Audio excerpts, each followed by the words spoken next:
Salut, c'est Clems, j'espère que vous allez tous très bien. On se retrouve aujourd'hui pour très certainement la dernière vidéo dans cet appartement sur ma chaîne. Donc je suis très contente d'enfin pouvoir déménager. On croise tous les doigts pour moi que cette fois-ci soit la bonne parce que c'est pas encore sûr. Donc j'ai mis mon petit décor éphémère parce que tout le reste de l'appartement ressemble à un appartement en plein déménagement. Donc il y a des cartons absolument partout. On se retrouve pour une vidéo que je suis très contente de faire parce que ça veut dire que j'ai atteint mon objectif que je m'étais fixé en janvier 2022 dans ma vidéo mes objectifs 2022. J'avais pour objectif de lire beaucoup plus, voire de lire tous les jours. Qui avait l'objectif lire tous les jours. Et c'est ce que j'ai fait cette année. Et donc cette année j'ai lu exactement 10 livres. Donc je suis vraiment trop contente et très fière de moi d'avoir réussi à tenir mon objectif qui était de lire un peu plus. J'ai vraiment lu, je crois, tous les jours. Il y a dû y avoir un ou deux soirs où j'ai pas lu dans l'année. Donc je suis très fière de moi parce que mon objectif est 100% atteint.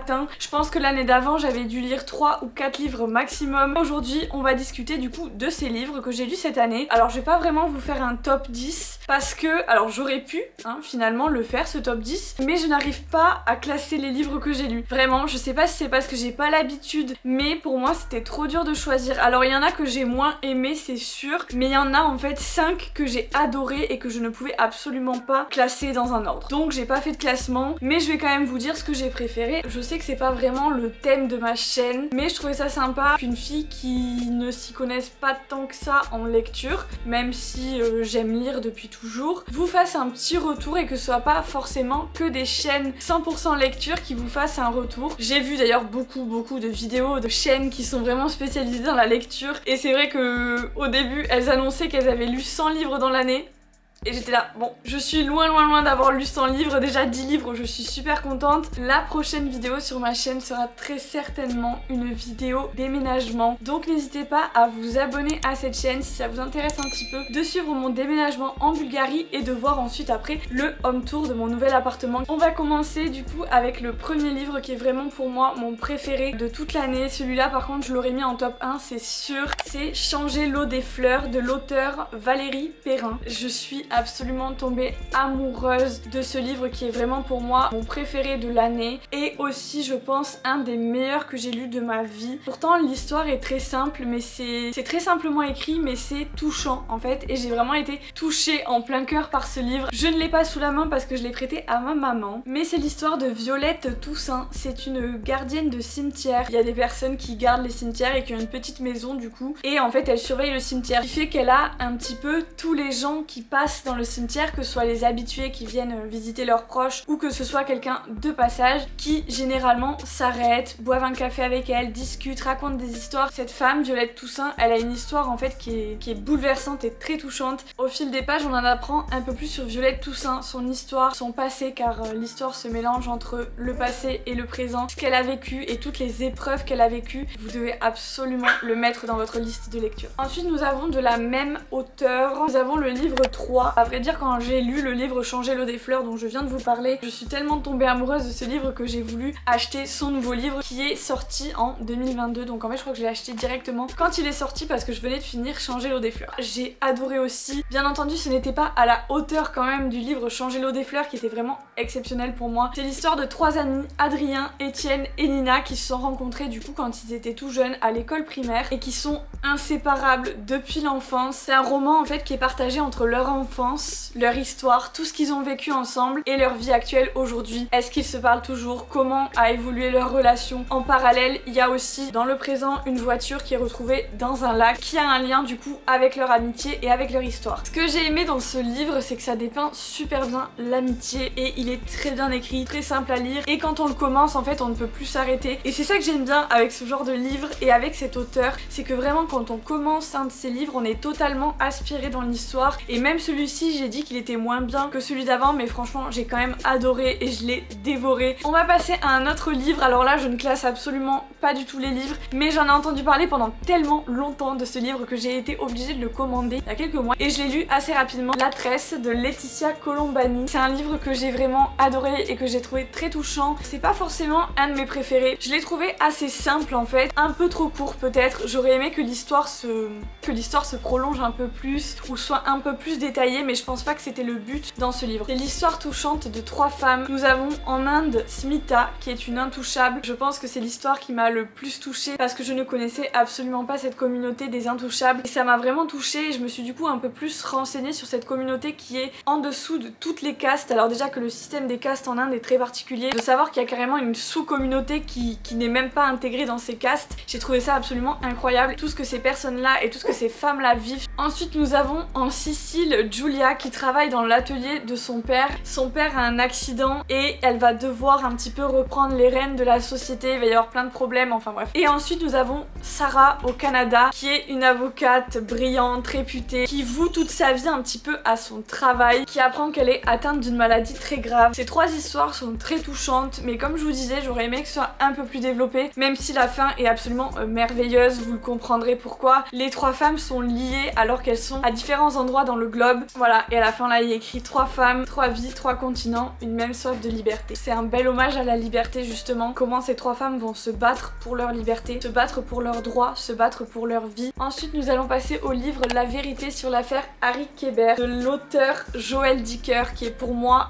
ma révélation de ces 2 dernières années. Depuis que je suis tombée sur le livre L'énigme de la chambre 621 ou 611, je sais plus le nom de la chambre. Ce roman là c'était un roman policier et je l'avais adoré. En fait Joël Dicker, sa particularité quand même, c'est les romans un petit peu policiers. En tout cas j'adore cet auteur. Ce livre là je crois qu'il a été adapté au cinéma ou en série. Je crois que c'est une série qui a été faite à propos de ce livre. Et d'ailleurs j'étais tombée sur la série il y a quelques années et j'ai acheté ce livre et j'ai lu le livre et plus je le lisais et plus je me disais mais ça me rappelle une histoire. Ça me rappelle des scènes que j'avais vues dans un film à la télé. Et en fait du coup je me suis rendu compte que oui c'était bien une série. J'ai adoré ce livre. Pour moi c'est... Alors c'est pas le meilleur parce que le premier que j'avais lu de Joël Dicker je l'avais tellement aimé que pareil ça a été compliqué de trouver mieux. L'été 1975, Nola, une jeune fille de 15 ans disparaît à Aurora aux États-Unis. En 2008 on retrouve les restes de Nola Kellergan dans le jardin d'Harry Kéber, un écrivain qui est aussi l'ami de Marcus Goldman, qui va être un petit peu le personnage principal de cette histoire, puisqu'il va en fait essayer de rétablir la vérité sur l'affaire Harry Kéber, qui va essayer en fait d'innocenter son ami tout le long de l'histoire. Marcus Goldman était un élève du professeur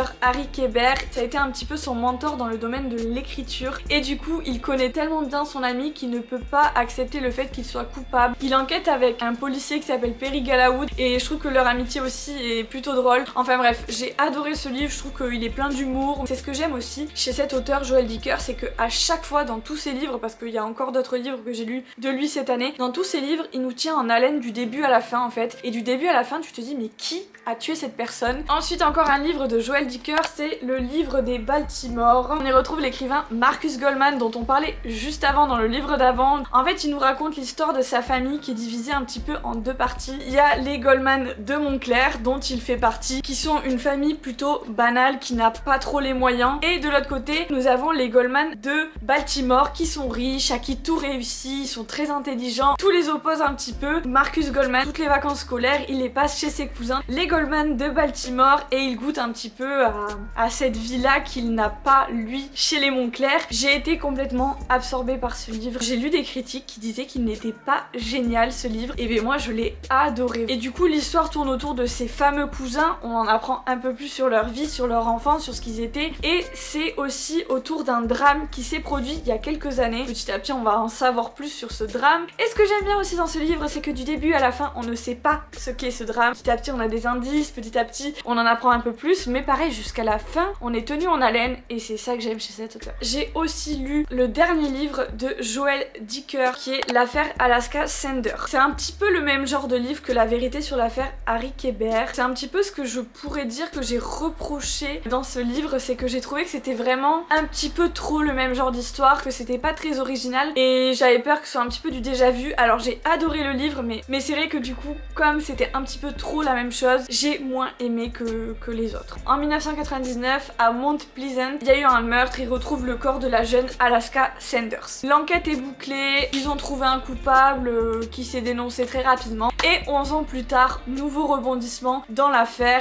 et Perry Galawood qui était dans l'affaire Harry Kéber qui avait enquêté avec Marcus Goldman, l'écrivain si vous vous souvenez bien, enquête à nouveau sur cette affaire et son ami Marcus Goldman avec qui il est devenu très proche, enquête avec lui. Donc ce qui est bien c'est que quand même on retrouve cette amitié qui est vraiment géniale je trouve. L'intrigue est bien parce qu'on ne sait pas encore une fois qui a tué cette petite Alaska Sanders. Le dénouement est plutôt bien fait aussi et c'est vrai que ce que j'aime bien avec Joel Dicker c'est qu'il garde en fait ce personnage de Marcus Goldman auquel le lecteur s'attache énormément. Personnellement j'ai adoré Marcus Goldman et je suis très attachée en fait à ce personnage et c'est ce que j'ai préféré dans le livre des Baltimore, c'est en savoir un peu plus sur justement ce personnage de Marcus Goldman. Si vous avez lu l'affaire Harry Kéber, il faut lire ensuite le livre des Baltimore puis ensuite l'affaire Alaska Sanders pour vraiment tout comprendre. Voilà, ensuite nous allons passer à un livre que j'ai un petit peu moins aimé, c'est de l'auteur Marc Levy. Alors Marc Levy, il faut savoir qu'avant, quand j'étais plus jeune, quand j'étais adolescente, j'ai lu énormément de livres de Marc Levy. Je pense que je les ai presque tous lus, les anciens, et qu'au bout d'un moment j'avais un petit peu un trop plein de cet auteur, je trouvais que c'était toujours la même chose, et surtout je trouvais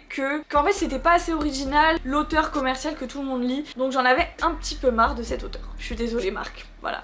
Après j'ai adoré certains de ses vieux livres. Je me suis dit je vais quand même donner une chance à ce livre. Il était là depuis un moment dans ma bibliothèque. En fait il s'appelle Une fille comme elle. L'histoire est plutôt pas mal. À New York sur la 5e avenue il y a un petit immeuble avec un ascenseur à l'ancienne vous savez où il y a besoin d'un liftier pour que l'ascenseur monte et s'arrête aux étages. Donc le liftier c'est Deepak, c'est un indien et il fait ça depuis hyper longtemps et son neveu qui est très riche en Inde vient lui rendre visite. Et ensuite il y aura plein d'histoires à propos de cet immeuble, des gens dans cet immeuble et de ce fameux neveu. Je l'ai lu très rapidement parce que franchement c'est hyper facile à lire, il est petit et le dénouement est génial. Par contre c'est vrai que comparé à tous les livres dont je parle là depuis le début, j'ai beaucoup moins accroché avec cette histoire que je trouve plutôt banale, même si c'était top comme histoire, je trouve que ça a été écrit de manière un peu banale. J'ai rien d'autre à dire sur ce roman, il est pas mal mais c'est pas genre le roman que je recommanderais d'acheter forcément. Nous allons passer à un livre qui m'a un petit peu bouleversée, très rapide à lire aussi, de Agnès Ledig, Juste avant le bonheur. Pareil c'est un petit livre, il fait 320 pages. En fait c'est l'histoire un petit peu improbable d'une jeune caissière Julie qui élève toute seule son petit enfant, son fils Lulu, et qui va du coup rencontrer un homme, Paul, qui vient d'être quitté par sa femme, et ils vont partir en vacances en Bretagne avec Lulu, le fils de Julie qui n'avait jamais vu la mer. Donc l'histoire est très touchante, ça décrit beaucoup les petits bonheurs simples, mais il va se passer quelque chose qui va tout bouleverser en Bretagne. Rien que d'en parler, j'ai des frissons. Ce livre m'a vraiment touchée par sa simplicité et à la fois sa beauté. Je sais même pas quoi dire sur ce livre à part lisez-le, mais attention, préparez la boîte à mouchoirs parce que très sincèrement, celui qui ne pleure pas devant ce livre, je ne comprends pas. Nous avons le livre Les Possibles que ma mère m'a offert pour mon anniversaire de Virginie Grimaldi qui est une super auteure aussi. Je sais même pas trop comment la raconter cette histoire. C'est l'histoire touchante en fait d'un père et de sa fille. Le père emménage chez sa fille pour une raison, pour un accident ou quelque chose comme ça et du coup ils vont devoir cohabiter et c'est vrai qu'ils ont des caractères tout à fait différents. Son père est un petit peu farfelu, elle est un petit peu coincée, du coup elle comprend pas trop forcément son père, elle râle beaucoup, son papa perd un petit peu les pédales et j'ai pas envie de vous spoiler mais du coup elle va devoir un petit peu réapprendre à découvrir son père. Ce livre est très beau, c'est pas mon préféré parce que je trouve que la manière de l'écrire et tout, j'ai moins accroché que certains livres que j'ai lus, mais par contre pareil ce livre est... j'ai retenu mes larmes à la plage. Je vous lis la fin de la 4e de couverture juste pour que vous ayez une petite idée. Face au lendemain qui s'évapore, elle va apprendre à découvrir l'homme sous le costume de père, ses valeurs, ses failles et surtout ses rêves. Tant que la partie n'est pas finie, il est encore l'heure de tous les possibles. C'est un bel hommage à la vie je trouve aussi et on y décrit tellement bien la relation père-fille, c'est franchement très touchant. Dernier livre qui a été donné par ma maman qui l'avait dans sa bibliothèque, c'est L'ombre du vent de Carlos Ruiz Zafón. Je suis pas sûre de dire correctement son nom. Déjà la critique c'est si vous avez le malheur de lire les 3 premières pages de ce roman, vous n'avez plus aucune chance de lui échapper. Pour l'instant c'est pas forcément le livre qui m'a le plus pris, mais par contre l'histoire est hyper originale. Je pense que c'est le livre le plus original que j'ai dans cette liste. Je suis pas du tout à la moitié, je suis que là, voilà. Dans la Barcelone de l'après-guerre en 1945, un papa qui est libraire emmène son petit garçon Daniel, qui est le narrateur, dans un lieu mythique appelé le cimetière des livres oubliés. Dans ce cimetière, il va devoir choisir un livre et ce livre-là va bousculer toute sa vie. Et je trouve que l'histoire pour l'instant est hyper originale. Après, je peux pas trop vous en raconter et vous en dire parce que je suis au tout début, donc je ne sais absolument pas ce qui va se passer pour l'instant. Je trouve d'ailleurs que ça met vachement de temps. On comprend pas grand chose au début sur vraiment ce qui est en train de se passer à cause de ce livre, mais je trouve ça plutôt passionnant pour le moment, donc je vous le conseille. Et il y a une abonnée qui m'avait dit, je l'ai partagé sur Instagram, que je lisais ce livre. D'ailleurs, n'hésitez pas à me suivre sur Instagram si vous voulez discuter un petit peu et si vous voulez partager ce genre de choses avec moi. Une abonnée m'avait dit que ce livre était génial et qu'il y en avait d'autres aussi qui étaient absolument génial de cet auteur, donc j'ai plutôt hâte de continuer à le lire. Voilà pour ma liste de mes livres de cette année. J'espère que ça vous aura plu, j'espère que j'aurai bien expliqué tous les livres, j'espère que l'année prochaine je referai une vidéo de ce style et j'aimerais me fixer d'avoir lu au moins 15 livres. On va essayer d'augmenter de 5 par an, peut-être qu'un jour j'atteindrai les 100, je ne sais pas. N'hésitez pas à me dire dans les commentaires les livres que vous avez lus cette année et que vous avez adoré. Peut-être dites-moi votre top 3 ou les livres à lire absolument, ça me ferait plaisir et surtout ça m'aiderait à lire d'autres livres l'année prochaine, à faire ma liste de livres. N'hésitez pas à liker cette vidéo, à la commenter, à vous abonner et on se retrouve la semaine prochaine pour une nouvelle vidéo. Ciao!